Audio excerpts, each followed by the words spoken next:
Hi everyone, Master Crop here for Oaks Family Taekwondo. These are our red belt self-defense criteria. Now these are what we call takedowns. So a few concepts that we want our advanced students to learn are: one, breakfalls, because at some point you might fall down and hurt yourself, or you might end up in a self-defense situation where you end up on the ground and you don't want to have an understanding of what's going on.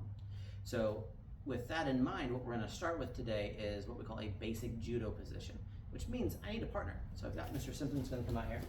What we're going to start with is assuming people aren't in an actual dobok or an actual gi, they're in regular clothes, or you're on the beach and there aren't any clothes. So what I'm going to do for this one is take my right hand, I'm going to put it on his right shoulder. He's going to do the same thing. From here, my left hand goes on his elbow, and I grab his elbow. He grabs my elbow. From here, we're both going to do like a really big middle stance just to lower our center of gravity. So as our students learn, we learn what it feels like to push and pull and be off balance and do stuff. What our first takedown is going to do is I'm going to bring his elbow across his center line to my other elbow, and then I'm going to push this shoulder while stepping backward and put him on the ground. It looks like this. Notice I'm still holding on to his elbow here because I want a control point over my opponent that I just threw down. Maybe to help him back up because he's a friend, or maybe to not let him back up if he's someone that needs to not be let back up. So, building on that, that would be like our first one step. Our second one step is going to start the same way with our basic judo position, which we said is a big middle stance, right hand on the shoulder, left hand on the elbow. Now in judo, you can use the actual uniform, but because we do Taekwondo, these uniforms aren't very thick, so we don't want to be tearing uniforms.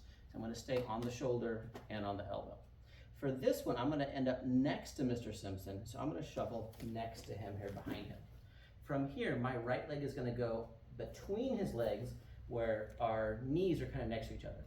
Notice my knee is still bent and my heel is up. I'm going to have the same push like I did in number one, and I'm going to pull this elbow back here, and I'm going to straighten my knee. What that looks like from a controlled standpoint is I'm going to straighten my knee. Watch what happens with Mr. Simpson's leg. From here, he falls down. Again, I'm holding onto my control point, and he comes back up. Now, your third one is going to be a learning experience for me as the person that's being attacked, as well as for my attacker, because again, break falling is extra important.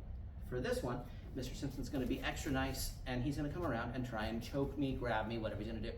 So first thing I want to do is create an airway. I want to reach up and grab his arm, his elbow, whatever that happens to be, so I can continue to breathe. Because if he cuts off that oxygen, the game's over. From here, what I'm going to do, now that I've got some air, is I'm going to slide next to him and put my outside foot behind, my inside foot behind him. So it's his right arm, I'm going to go to the right, I'm going to take my foot and go behind him. Notice I'm kind of in a back stance. My knee is bent a lot. My other leg is as far behind him as I can get it.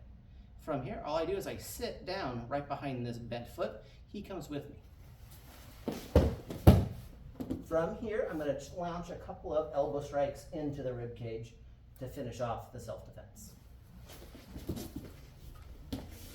So, reason why we do that one, and it's a good learning experience for Mr. Simpson as well as for myself, is we want to be exposed to different scenarios.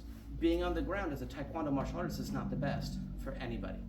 So your first thing that you want to try and do is not be on the ground, you want to get up. If you end up in the ground situation, you want to make sure you're the first person to stand up. That is ideal. We'll work on some other basic grappling and another self-defense with our students, but for right now, it's getting used to falling or being thrown. Master Crop.